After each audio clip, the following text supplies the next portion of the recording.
नमस्कार दोस्तों, मैं उत्सव कुमार आप सभी का आपके अपने YouTube चैनल उत्सव मैथ्स में स्वागत करता हूं।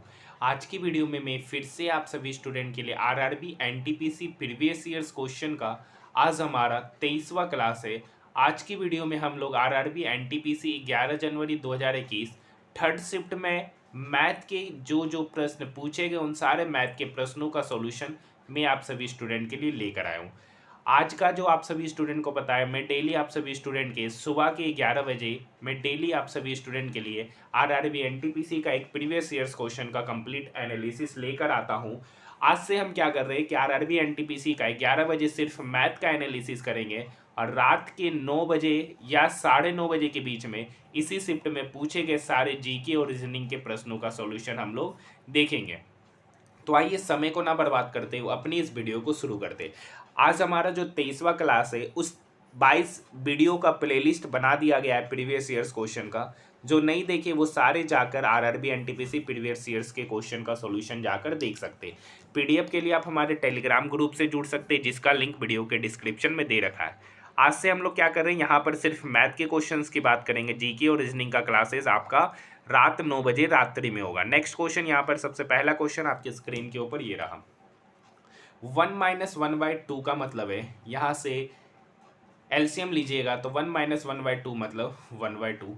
यहाँ से 1-1/3 का मतलब होता है 2/3 इंटू डॉट डॉट डॉट 1-1/9 का मतलब होता है 8/9 इंटू 1-1/10 का मतलब होता है 9/10।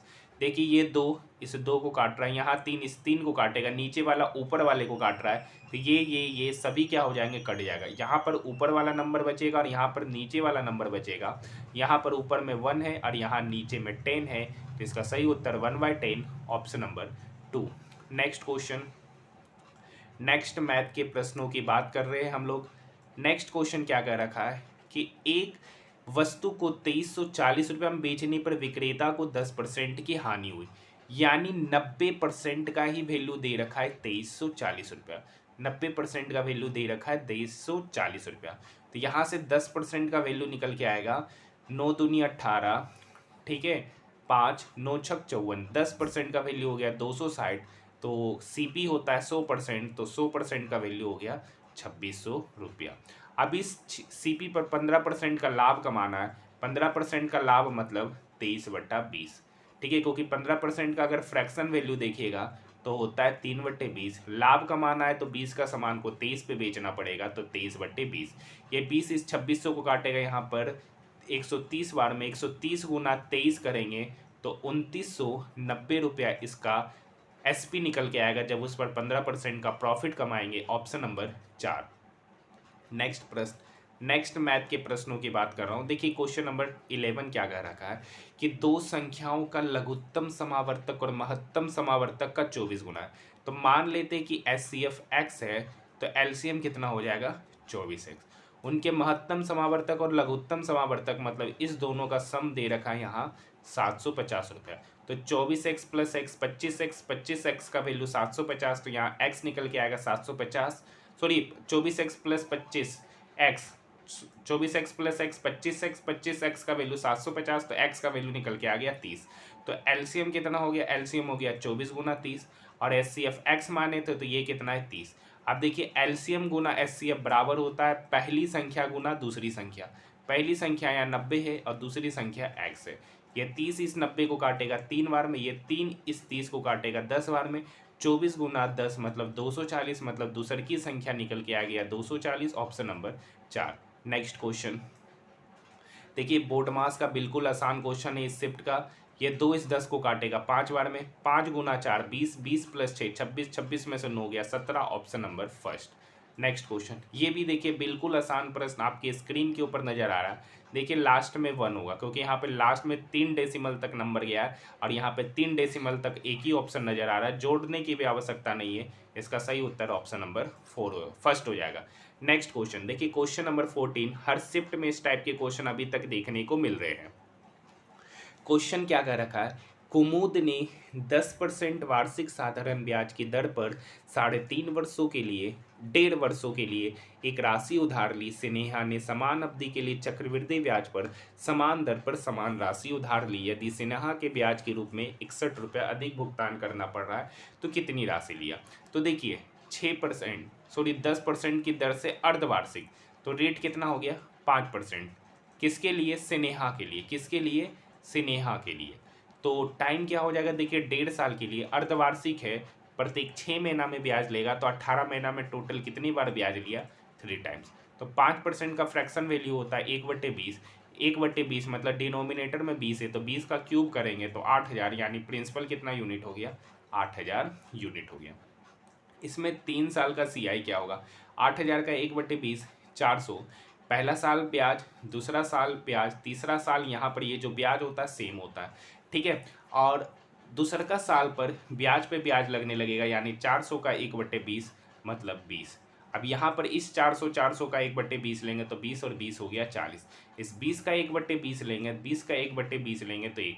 टोटल CI दे रहा है तो 400 plus 400 plus 400 plus 20 plus 40 plus 1 मतलब 1261 रुपया CI दे रही है, ठीक है। नेक्स्ट SI निकालना है, तो प्रिंसिपल मान ली 8000 यूनिट, ठीक है। इस पर 10% की दर से 3/2 साल के लिए ब्याज डिवाइडेड बाय 00, 00 से 00 कटा, ये 2 इस 80 को काटेगा 40 बार में, 40 गुना 3 मतलब 1200, मतलब SI कितना है 1200 रुपया। SI कितना है 1200। इस दोनों का डिफरेंस कितना यूनिट है 61 यूनिट, और यही वैल्यू यहाँ पर दे रखा है 61 रुपया। 61 यूनिट का वैल्यू हो गया 61 रुपया, तो यहाँ से 1 यूनिट का वैल्यू निकल के आ गया 1 रुपया। पूछ रहा है उधार दी गई राशि, तो उधार दी गई राशि 8000 यूनिट माने 1 यूनिट का वैल्यू 1 रुपया, तो 8000 यूनिट का वैल्यू हो जाएगा 8000 रुपया, option number first. Next question देखिए, एक ये क्वेश्चन ऑलरेडी मैंने किसी ना किसी शिफ्ट में इस टाइप के क्वेश्चन कराए जा चुके, 3 बार पूछा जा चुका RRB NTPC में। एक 10 फुट लंबी सीढ़ी एक दीवार पर लगाई गई है, जो दीवार पर 8 फुट की ऊंचाई पर एक बिंदु को स्पर्श करती है। सीढ़ी को दीवार की तरफ कितनी दूर तक खिसकाया जाना चाहिए ताकि उसका शीर्ष दीवार पर 9.6 फुट की ऊंचाई स्थित बिंदु तक पहुंचे। देखिए एक 10 फुट लंबा सीढ़ी है जो 8 फुट लंबी ऊंची दीवार पर टिका है। अब इस पर कह रहा है ना, इसका दीवार 9.6 फीट हो जाता है जब सीढ़ी को घिसका के थोड़ा उसके पाद की तरफ लाया जाता है, और आपसे यहाँ से यहाँ का बीच का डिस्टेंस ही पूछ रहा है। अब यहाँ से यहाँ टोटल 8 दे रखा है, ये 10 है, तो यहाँ से यहाँ कितना हो जाएगा, पाइथागोरस ट्रिपलेट से 6 हो जाएगा, 6 8 10 का ट्रिपलेट बनता है। देखिए यहाँ से यहाँ की दूरी दे रखा है 9.6 मीटर, और ये कितना होगा, ये 10 ही होगा क्योंकि सीढ़ी है। तो ये निकालना है, तो ये निकालने के लिए 10 का स्क्वायर 100 में से 9.6 मीटर का 9.6 फुट का स्क्वायर करेंगे तो ये 96 है, तो 96 का स्क्वायर करेंगे तो 4 कम है 16, 92 16 होता है रूट इसका, यानी 92.16 घटा देंगे, ठीक है। तो घटाएंगे तो 10 में से 6 गया 4, 9 में से 1 गया 8, 9 में से 2 गया 7, 7.84 होगा, उसका स्क्वायर रूट लेंगे, तो स्क्वायर रूट लेंगे तो निकल के आएगा 2.8 मीटर, मतलब यहाँ से यहाँ की दूरी हो गई 2.8 फुट है, क्योंकि सारा फुट में दे रखा है। पूछ रहा है दीवार की तरफ कितना घसकाया गया, तो टोटल दूरी था 6 मीटर, 6 मीटर से ये घसक के 2.8 फुट हो गया, तो घसकाए कितना, 6 में से 2.8 फुट को घटाएंगे तो निकल के आ जाएगा 3.2 फुट, यानी घसकाए कितना है 3.2 foot, option number first. Next question, next math के प्रश्नों की बात करेंगे। देखिए क्वेश्चन नंबर 18 दे रखा है, यदि बहुपद x² plus 9x plus 3k के शून्यकों के वर्गों का योग दे रखा, यानी alpha square plus beta square का ही सम 21 दे रखा। यहाँ से सबसे पहले अल्फा प्लस बीटा निकालेंगे, तो अल्फा प्लस बीटा होगा -by, b की जगह पर 9 है तो -9 और a की जगह पर 1 है, तो अल्फा इंटू बीटा होगा c के जगह पे 3k है, a के जगह पर 1 है। अब देखिए alpha square plus beta square 21 है, अल्फा प्लस बीटा -9 है। आपको एक फॉर्मूला पता होगा a प्लस बी का होल स्क्वायर, ये बराबर होता है a square plus b square plus 2ab। Alpha plus beta का होल स्क्वायर मतलब -9 का स्क्वायर करेंगे तो 81, ये बराबर हो जाएगा alpha square plus beta square 21 है प्लस 2 इंटू अल्फा बीटा मतलब 6k, ये प्लस 21 इक्वल के उधर जाएगा तो -21 हो जाएगा, तो 81 - 21 मतलब 60, ये 60 बराबर हो गया 6k के, तो यहाँ से k का वैल्यू पता चल गया 10, ऑप्शन नंबर 4 इसका सही उत्तर हो जाएगा। देखिए नेक्स्ट क्वेश्चन है 35 स्कूली छात्रों के एक समूह की आयु का माध्य 16 वर्ष है। तो 35 छात्रों की आयु का सम क्या होगा? 35 छात्रों की आयु का योग क्या होगा? तो आयु का योग होगा 35 गुना 16। तो 35 गुना 16, 16 25 80 का जीरो, बाकी 8, 16 3 48, 8 56। ठीक है ना, 16 25 80 का जीरो, बाकी 8, 16 3 48 और 8 56, 560। अब कह रहा है इसमें एक 52 वर्षीय शिक्षक शामिल हो गया। तो 560 पहले से उसकी आयु का सम था, 52 वर्षीय शिक्षक शामिल हो गया। 2 6 5 11, 5 और 1 6, उनकी आयु का वर्ष हो गया 612 वर्ष। उनकी आयु का समय, उनके आयु का योग, पहले 35 छात्र है और अब एक शिक्षक और शामिल है, तो टोटल व्यक्ति कितने हो गए? 36। तो माध्य निकालना है तो 612 डिवाइडेड बाय 36 मतलब 17 वर्ष इसका औसत निकल के आएगा। सही उत्तर ऑप्शन नंबर 2 कहलाएगा। नेक्स्ट क्वेश्चन देखिए, नेक्स्ट क्वेश्चन का रखा है 100 और 1000 के बीच में ऐसी कितनी संख्या है जो 11 से विभाज्य? तो 100 के आसपास 11 से विभाज्य पहला संख्या 110, उसके बाद होगा 121, इसी तरीके से आखिरी संख्या होगा आपका 990। टोटल कितनी संख्या है जो 11 से विभाज्य है? तो आपको फॉर्मूला पता है कि L बराबर होता है A plus n minus 1 into d. यहाँ पे D 11 है, N निकालना है, A आपका 110 है और लास्ट टर्म आपका 990 है। तो 990 माइनस 110 डिवाइडेड बाय डी 11, यही है आपका n माइनस 1। 990 में से 110 चला गया तो 880, 880 को जब 11 से डिवाइड करेंगे, ये -1 इक्वल के इधर जाएगा तो +1, ये बराबर हो गया n। ये 11 880 को काटेगा 80 बार में, 80 + 1 81, यानी नंबर ऑफ टर्म 100 से 1000 के बीच में टोटल 81 ऐसी संख्याएं जो 11 से विभाज्य है। नेक्स्ट क्वेश्चन की ओर बढ़ रहे हैं। देखिए ये क्वेश्चन क्या है, देखिए वृत्त 30 शिक्षकों को निरूपित करता है, वृत्त S छात्रों को निरूपित करता है, वृत्त P प्रचार को निरूपित करता है। तो क्षेत्र को 1 से 7 तक दर्शाया गया है। तो यहाँ पर बोल रहा है T टीचर को, P प्राचार्य को, S स्टूडेंट को। बोल रहा उन शिक्षकों को निरूपित कीजिए जो ना तो छात्र है ना ही प्राचार्य। तो देखिए 5 ऐसे टीचर है जो ना तो स्टूडेंट है ना ही प्रिंसिपल है। इसका सही उत्तर ऑप्शन नंबर 5 हो जाएगा। नेक्स्ट क्वेश्चन की ओर हम लोग बढ़ रहे हैं। आपके स्क्रीन के ऊपर नेक्स्ट मैथ के प्रश्न देखिए, रीजनिंग और जीके के प्रश्नों को मैं आज रात को ही आप सभी स्टूडेंट के लिए लाइव क्लासेस में लेकर आऊँगा। ये 3 इस 27 को काटेगा 9 बार में, ये 42 गुना 5 हो गया 210, 210 प्लस 6 216, ऑप्शन नंबर 4 विदाउट पेन बनने वाला ये सब क्वेश्चन है। क्वेश्चन नंबर 28, अनीता और विनीता 1950 रुपये की राशि को 6:7 के अनुपात में विभाजित किया। 6 और 7 13 यूनिट, 13 यूनिट का वैल्यू कितना हो गया? 1950। तो यहाँ से 1 यूनिट पता चल जाएगा। तो 1 यूनिट हो गया 13 एकम 13, 6 13 25 65, 1 यूनिट का वैल्यू हो गया 150 रुपया। तो अनीता को कितना मिला? 6 यूनिट, 150 का 6 यूनिट मतलब 900 रुपया। तो विनीता को कितना मिलेगा? 1950 माइनस 900 मतलब 1050 रुपया। अब कह रहा है यदि उनमें से प्रत्येक के हिस्से में 100 रुपये की राशि दी गई, तो यहाँ पहले से 900 था, 100 रुपया और मिल गया तो इसके पास हो गया 1000 रुपया, और इसको 100 रुपया और मिला तो इसके पास हो गया 1150।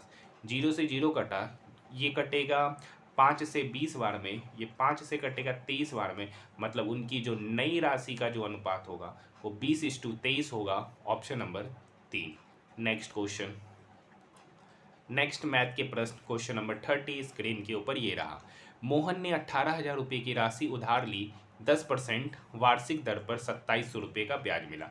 आपको पता है कि SI बराबर होता है प्रिंसिपल आपका 18,000 है, इंटू रेट इंटू टाइम आपको निकालना है, डिवाइडेड बाय 100। 00 से 00 कट गया, 10 इसको काटा, ये 18 इक्वल के इधर आके कटेगा तो 27/18, ये आपका हो गया टाइम। 9 से कटा 3 बार में, 9 से कटा 2 बार में, यानी टाइम निकल के आ गया 3/2 वर्ष। 3/2 वर्ष मतलब ऑप्शन नंबर 4। देखिए आप सभी स्टूडेंट से मैं फिर से एक बात करना चाहता हूँ, अगर आपको हमारा वीडियो पसंद आ रहा है, मैं डेली आप सभी स्टूडेंट के लिए RRB NTPC का प्रीवियस ईयर्स क्वेश्चन का एक सेट का कंप्लीट एनालिसिस लेकर आता हूँ डेली, ठीक है। तो अगर आपको वीडियो पसंद आए तो चैनल को सब्सक्राइब जरूर कीजिएगा, साथ ही साथ इस वीडियो को अपने दोस्तों के साथ शेयर जरूर कीजिएगा, और कमेंट सेक्शन में बताइएगा जरूर कि कौन कौन से स्टूडेंट है जो डेली वीडियो को देखते।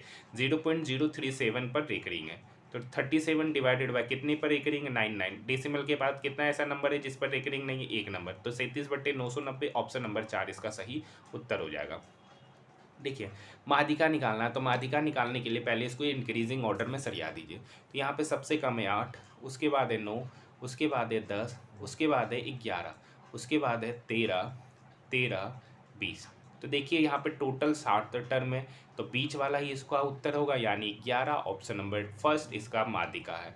नेक्स्ट क्वेश्चन, नेक्स्ट मैथ के प्रश्न, 14, 21 और 28 का लघुत्तम समावर्तक ज्ञात कीजिए। 14, 21 और 28 का लघुत्तम समावर्तक 84 हो जाएगा, ऑप्शन नंबर 3। देखिए अभी तक मुझे जहाँ तक लगता है जितने भी पेपर देखे ना उसमें से मुझे सबसे आसान पेपर यही नज़र आ रहा है, सबसे आसान पेपर मुझे यही नज़र आ रहा है।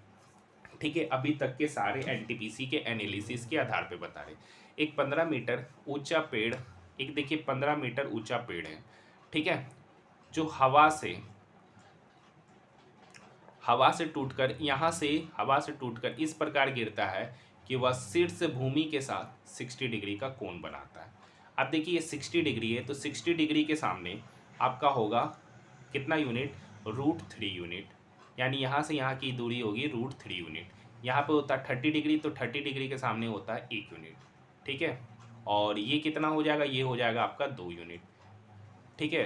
तो ये यही हिस्सा आपका टूट कर गिरा है, यही हिस्सा आपका क्या हुआ, टूट कर गिरा है, ये वाला हिस्सा। तो ये हिस्सा है आपका 2 यूनिट, यानी यहाँ से यहाँ की भी दूरी क्या हो गई 2 यूनिट। तो 2 + √3 यूनिट का ही वैल्यू है 15 मीटर। 2 + √3 यूनिट का वैल्यू हो गया 15 मीटर।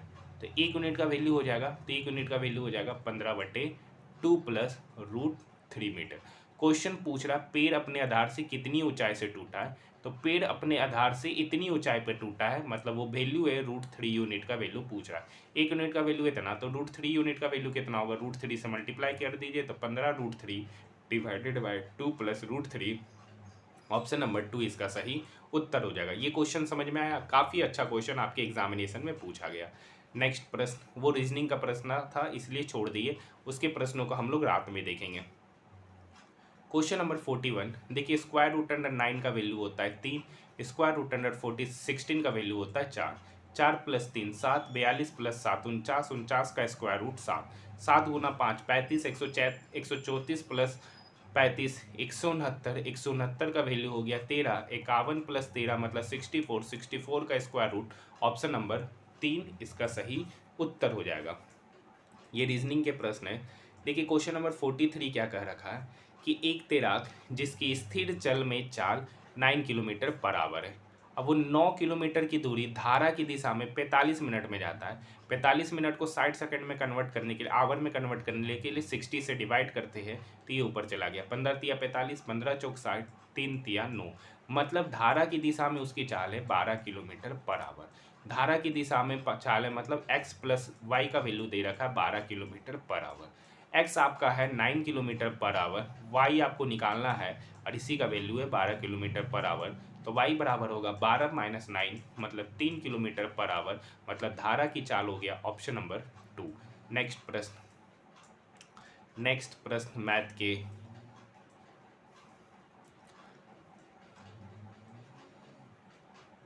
नेक्स्ट मैथ के प्रश्न आपकी स्क्रीन के ऊपर ये रहा। क्वेश्चन क्या रखा है, धातु के खोखले गोले की आंतरिक एवं बाह्य त्रिज्या क्रमशः ये और ये है, इसे पिघलाया जाता है और एक 7 सेंटीमीटर त्रिज्या वाला एक ठोस बेलन के रूप में ढाला जाता है। मतलब ये जो बेलन का आयतन होगा, बेलन का आयतन ये बराबर होगा खोखले गोले के आयतन के बराबर, खोखले गोले के आयतन के बराबर होगा। तो बेलन का आयतन होता πr²h, r का वैल्यू है यहाँ 7, तो 7 का स्क्वायर करेंगे तो 49 × h। खोखला बेलन का आयतन होगा 4/3 pi capital R cube, capital R मतलब 5, 5 का क्यूब मतलब 125 माइनस 3 का क्यूब, तो 3 × 9 = 27, मतलब यही हो जाएगा। तो यहाँ से पाई से पाई क्या हो गया, कट गया। तो यहाँ पर 49 × h ये बराबर हो गया 4/3 इंटू 125 में से 27 चला गया तो 98, ये 49 इस 98 को काटेगा 2 बार में, यहाँ से h निकल के आ गया 4 × 2 8, 8 डिवाइडेड बाय 3 cm, यानी उस बेलन का जो हाइट होगा वो 8/3 cm होगा, ऑप्शन नंबर 4। देखिए रीजनिंग के प्रश्न इसकी बात अभी नहीं कर रहे हैं, ये मैथ के प्रश्न है। Question number 54। इस टाइप के प्रश्न शायद 2 या 3 शिफ्टों में पहले भी पूछा जा चुका है। जो डेली क्वेश्चन देख रहे होंगे उनको काफ़ी ज़्यादा फायदा मिलेगा सीजीएल की तरह। देखिए यहाँ पर एंगल PAB 35 है, यानी ये वाला एंगल जो है ना 35। आपको पता है वृत्त के डायमीटर से किसी भी जगह पे जो एंगल बनता है ना वो 90 डिग्री। ट्रायंगल PAB में ये 98 35 है, तो ये कितना होगा, ये होगा 55 डिग्री। अब देखिए ये आपका जीवा है, इस जीवा से अगर यहाँ पे 55 डिग्री का एंगल बन रहा है तो यहाँ भी कितना बनेगा, 55 बिना होगा, क्योंकि समान जीवा पर से एक ही और बना कोण जो होता है ना वो सेम होता है। तो यहाँ से यहाँ 55 है तो ये कितना होगा, तो ये होगा 180 माइनस 55, तो 180 माइनस 55 आपका 125 डिग्री, यानी एंगल ARS आपका 125 डिग्री। Option number first. देखिए ये भी क्वेश्चन आपके बहुत सारे RRB NTPC का है, शायद 4 से 5 शिफ्टों में ये क्वेश्चन रिपीट हुआ है। 16 पुरुष एक कार्य को 12 दिन में करते हैं, तो एक पुरुष उस कार्य को कितना दिन में करेगा, तो 16 गुना 12 दिन में करेगा। 12 महिलाएं उसी कार्य को 32 दिन में करती है, तो एक वुमेन उस कार्य को कितने दिन में करेगी, तो 12 गुना 32 दिन में। तो पहले इस दोनों का एलसीएम निकालेंगे, तो एलसीएम निकल के आएगा 12 गुना 32 दिन, मतलब 12 दूनी 24 का 4, बाकी 2, 12 तिया 36, 37 38, टोटल वर्क 384। तो एक मेन 12 गुना 16 दिन में इतना काम कर रहा है, तो एक मेन की एफिशिएंसी होगी 1 2 और एक वुमेन की एफिशिएंसी हो गया 1। ठीक है, आगे का लाइन पढ़िए। क्या कर रहा है, 16 पुरुष और 16 महिला ने एक साथ मिलकर 4 दिन तक कार्य किया, जिसके बाद महिलाओं ने कार्य करना बंद कर दिया और 16 अतिरिक्त पुरुष कार्य को में लग गए। तो बचे हुए कार्य को कितने दिन में समाप्त करेंगे। देखिए 16 पुरुष और 16 महिला 4 दिन तक काम किया, एक पुरुष 2 दिन में, एक पुरुष की एफिशिएंसी 2, एक महिला की एफिशिएंसी 1, तो 16 पुरुष और 16 महिला की एफिशिएंसी हो गया 16 दूना 32, 16 48। 16 पुरुष और 16 महिला की एफिशिएंसी हो गया 48। 48 एफिशिएंसी के साथ 4 दिन तक काम किया, तो कितना काम हुआ होगा, 48 गुना 4, 8 चौक 32 का 4, बाकी 2 4 चौक 16, 3 19। 384 काम में से 192 काम 16 पुरुष और महिला ने मिलकर किया, तो 4 में से 2 गया 2, 18 में से 9 गया 9, 2 में से 1 गया 1, मतलब 192 काम बचा। अब इस 192 काम को कह रहा है 16 अतिरिक्त पुरुष कार्य पे लगाए जाते हैं और महिलाओं को निकाल दिया जाता है। तो पहले से 16 पुरुष काम में लगा था, 16 और लग गया, तो 32 पुरुष, एक पुरुष का एफिशिएंसी है 2, तो 32 पुरुष का एफिशिएंसी कितना हो जाएगा, 32 गुना 2 मतलब 64। अब ये 64 इस 192 को काटेगा 3 बार में, यानी जो बचा हुआ 192 काम था वो 192 कार्य कितने दिन में समाप्त हुआ, 3 दिन में। ऑप्शन नंबर 4 इसका सही उत्तर हो गया। Next question. नेक्स्ट क्वेश्चन कह रखा है आर्यन को एक कार्य को पूरा करने में विपिन से दुगना समय लगता है। ये दुगना समय लगता है, तो एफिशिएंसी क्या होगा, तो एफिशिएंसी किसका ज़्यादा होगा, तो एफिशिएंसी विपिन का ज़्यादा होगा। तो ये टाइम का रेशियो है, तो एफिशिएंसी का रेशियो क्या होगा, तो एफिशिएंसी विपिन का 2 यूनिट होगा और आर्यन का 1 यूनिट होगा। दोनों मिलकर किसी कार्य को 2 दिन में करते हैं, तो दोनों के एफिशिएंसी का सम कितना, तो 2 + 1 3। तो एफिशिएंसी इनटू टाइम बराबर होता है टोटल वर्क, मतलब कितना हो गया 6 हो गया टोटल कार्य। इस टोटल कार्य को विपिन के द्वारा कराया जा रहा है। विपिन की एफिशिएंसी कितना है 2, तो 6 डिवाइडेड बाय 2 मतलब 3 दिन में विपिन अकेले उस कार्य को समाप्त करेगा। ऑप्शन नंबर 4 इसका सही उत्तर कहलाएगा। नेक्स्ट प्रश्न, यदि 5 क्रमागत संख्याओं का योग 90 है, तो मान लिया कि पहली संख्या x है, दूसरा संख्या होगा x+1, तीसरा संख्या होगा x+2, चौथा संख्या होगा x+3 और पांचवा संख्या होगा x+4। इसी का सम दे रखा है 90। तो यहाँ पर हो गया 5x, 2 और 1 3, 3 3 6 1 4 10, तो 5x + 10 बराबर हो गया 90। तो यहाँ से 5x बराबर हो गया 80, तो यहाँ से x निकल के आ गया 16। पूछ रहा मध्य संख्या क्या है, तो मध्य संख्या आपका x+2 है, x का वैल्यू 16, तो 16 + 2 मतलब 18, मतलब बीच वाला संख्या पूछ रहा है, तो बीच वाला संख्या 18 होगा। Option number 4। नेक्स्ट प्रश्न के बात कर रहे हैं मैथ के।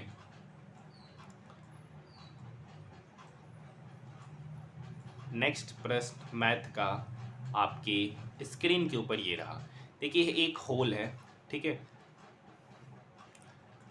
एक होल की लंबाई इसकी चौड़ाई से 7 मीटर अधिक है। तो मान लेते हैं इसकी चौड़ाई x है, तो लंबाई क्या होगा x + 7। इसका परिमाप 62 है, यानी ये भी x + 7 होगा और ये होगा x, तो यानी 4x + 14, 4x प्लस 14 ये बराबर हो गया 62 के, 7 7 14। तो यानी यहाँ से 4x बराबर हो गया, 12 में से 4 गया 8, 5 में से 1 गया 4, 4x बराबर 48। तो यहाँ से x निकल के आ गया 12 cm।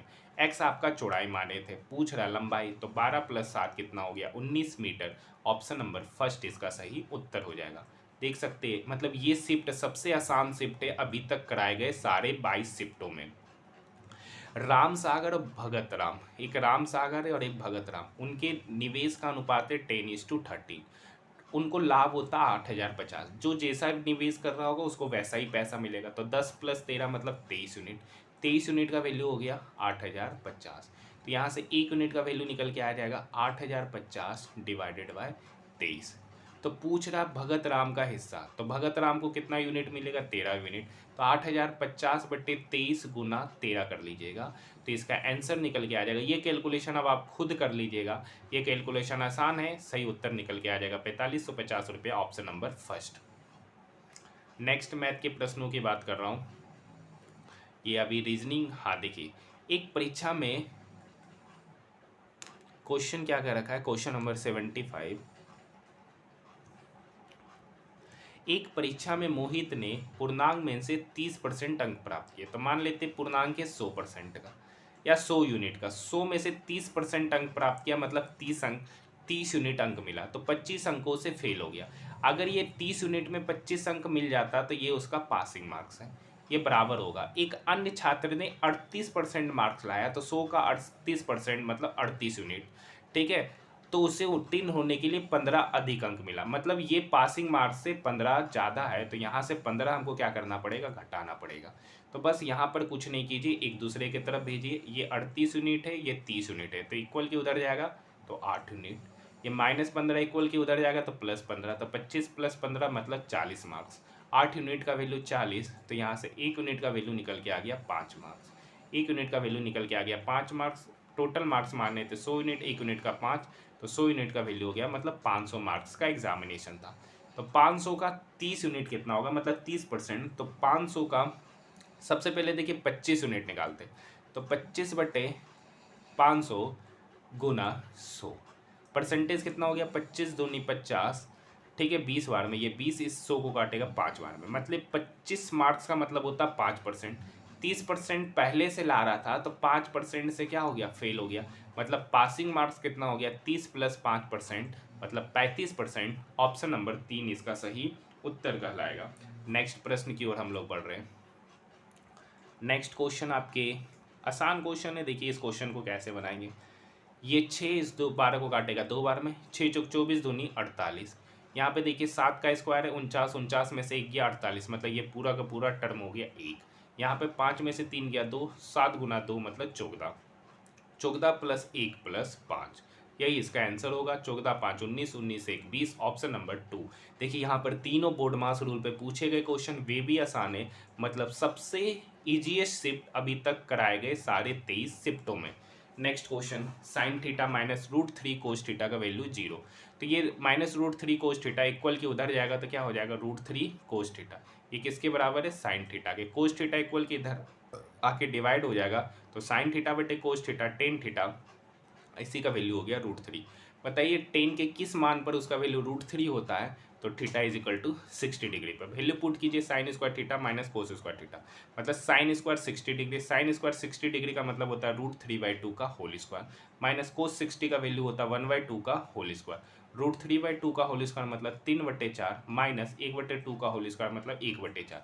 3/4 माइनस 1/4 मतलब 2/4, और 2/4 का मतलब होता है 1/2। ऑप्शन नंबर फर्स्ट इसका सही उत्तर कहलाएगा। देखिए नेक्स्ट क्वेश्चन है, अनिल अंकित मूल्य पर 20% छूट के साथ एक वस्तु खरीदता है। तो मान लेते हैं कि एक वस्तु का अंकित मूल्य कितना है 100 यूनिट, ये क्या है एमपी है। इस पर 20% छूट पर किसी वस्तु को खरीदा, मतलब 80 यूनिट उसका क्या हो गया सीपी हो गया। और अंकित मूल्य पर 8% का छूट दिया, मतलब 100 पर कितना परसेंट का छूट दिया 8%, मतलब बेचा कितने पर 92 पर, मतलब 80 में खरीदा 92 पे बेचा, तो प्रॉफिट कितने का होगा 12 का। कितने पर 80 पर, तो 100 पर कितना। तो ये 20 चौक 80, 20 25 100, ये 4 इस 12 को काटेगा 3 बार में, 3 गुना 5 मतलब 15% का प्रॉफिट होगा। ऑप्शन नंबर 2 इसका सही उत्तर कहलाएगा। नेक्स्ट क्वेश्चन, ये भी क्वेश्चन 3 से 4 शिफ्टों से लगातार पूछा जा रहा है। 2 अंकों की संख्याओं का सम 12 है। मान लेते कि 2 अंकों की संख्या है 10x प्लस वाई, उसके अंकों का सम कितना हो गया, x प्लस वाई हो गया 12। आगे बोल रहा अंकों के क्रम को पलट दिया, तो अंकों के क्रम को पलटेगा तो क्या होगा 10y प्लस एक्स। तो प्राप्त नई संख्या का 7 गुना, यानी ये जो नई संख्या प्राप्त हो रही है उसका 7 गुना मूल संख्या के 4 गुने के बराबर। मूल संख्या क्या है 10x प्लस वाई, इसके 4 गुने के बराबर है। बस कुछ नहीं कीजिए, क्रॉस मल्टीप्लिकेशन, तो 70y प्लस यहाँ से हो गया 7x बराबर 40x प्लस 4y। तो ये 70y 4y इक्वल के उधर चला गया तो 66y। ये 7x इक्वल के उधर जाएगा 40x की तरफ, तो इधर हो गया 33x। 33x बराबर 66y, ये इसको 2 बार में काटेगा तो यहाँ से पता चल गया x बराबर 2y। ठीक है, और x प्लस वाई 12 है तो x का value 2y, 2y plus Y मतलब 3y, यहाँ से 3y का वैल्यू पता चल गया 12, तो y बराबर हो गया 4।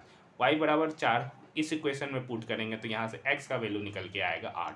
पूछ रहा है संख्या 10x प्लस वाई, तो 10 इंटू 8 80, 80 प्लस 4 मतलब 84। ऑप्शन नंबर 3 इसका सही उत्तर हो जाएगा। नेक्स्ट मैथ के प्रश्नों की बात कर रहा हूँ। अब देखिए यहाँ पर DI के प्रश्न है। पूछ रहा है किस क्षेत्र ने 2015 से 19 तक CFC उत्सर्जन में अधिकतम प्रतिशत वृद्धि दर्ज की गई। तो देखिए यहाँ पर पहले कीटनाशक में पहले 100 यूनिट था, 180 हो गया, तो कितना का बढ़ोतरी हुआ 80 का, कितने पर 100 पर, तो 100, तो प्रतिशत निकालना है, तो यहाँ पर बढ़ोतरी हो रहा है 80% का। यहाँ पर देखिए 80 का समान 200 में मतलब कितने का बढ़ोतरी हुआ 120 का, कितने में 80 पर, तो 100 पर कितना। तो ये इसको काटेगा 20 चौक 80, 20 25 100, 4 तिया 12, 30 25 150, मतलब फॉर्म में 150% का वृद्धि हुआ।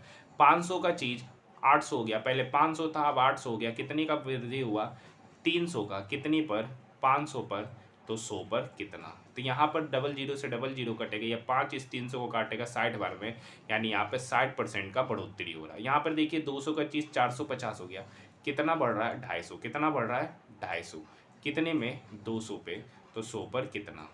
तो डबल जीरो से डबल जीरो कट गया, ये तो 250 को काटेगा 125%, लगभग 125%। सबसे अधिक वृद्धि कहाँ हो रहा है 150% का, जो कि क्या है फॉर्म है, यानी इसका सही उत्तर ऑप्शन नंबर 2 हो जाएगा। नेक्स्ट क्वेश्चन, सभी क्षेत्रों से, ठीक है, सभी क्षेत्रों से कुल CFC उत्सर्जन की तुलना में उर्वरक क्षेत्र से CFC का उत्सर्जन किस वर्ष से कम था। तो सभी क्षेत्र से कुल CFC उत्सर्जन की तुलना में उर्वरक क्षेत्र से CFC का उत्सर्जन किस वर्ष में सबसे कम था, तो 2019 इसका उत्तर है ऑप्शन नंबर 3। नेक्स्ट क्वेश्चन की बात कर रहे हैं। देखिए कीटनाशक क्षेत्र से 2015 से 19 तक CFC उत्सर्जन में कितने परसेंट की वृद्धि हुई है।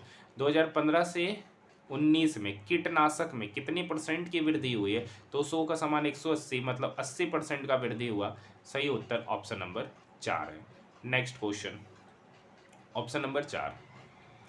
नेक्स्ट क्वेश्चन, 2017 में सभी क्षेत्रों से होने वाले कुल CFC उत्सर्जन की तुलना में 2017 में सभी क्षेत्र से, ठीक है, सीमेंट क्षेत्र से कितना है 320, टोटल कितना हुआ 320 प्लस 650 100, 650 और 100 750, 750 और 300 1050, 1070 90 1190 हो रहा है। तो कितना 320 कितने में 1190 में, तो 100 पर कितना। एक जीरो से एक जीरो कट गया, तो यहाँ पर हो गया 3200 डिवाइडेड बाई 119। ये कैलकुलेशन को कीजिएगा तो लगभग आंसर आ जाएगा आपका 27% के बराबर। लगभग में आएगा, डेसिमल में आएगा, क्योंकि ये कटने वाला नंबर नहीं है, तो ये इसका सही उत्तर होगा। कैलकुलेशन इतना आप कर सकते हैं। नेक्स्ट मैथ के प्रश्नों की बात करेंगे। ये वही वाला प्रश्न है, वेन डायग्राम वाला। पूछ रहा है उस क्षेत्र का चयन कीजिए जो उन प्राचार्यों को निरूपित करता है जो शिक्षक और छात्र दोनों हैं। तो देखिए शिक्षक छात्र और प्रिंसिपल दोनों है। ये कितना यूनिट है 1 यूनिट। इसका सही उत्तर ऑप्शन नंबर फर्स्ट।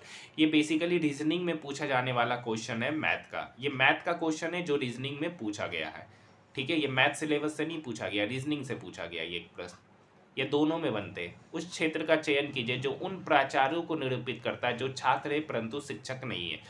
देखिए छात्र है शिक्षक नहीं है, एक ऐसा प्राचार्य बताइए जो छात्र तो है लेकिन शिक्षक नहीं है।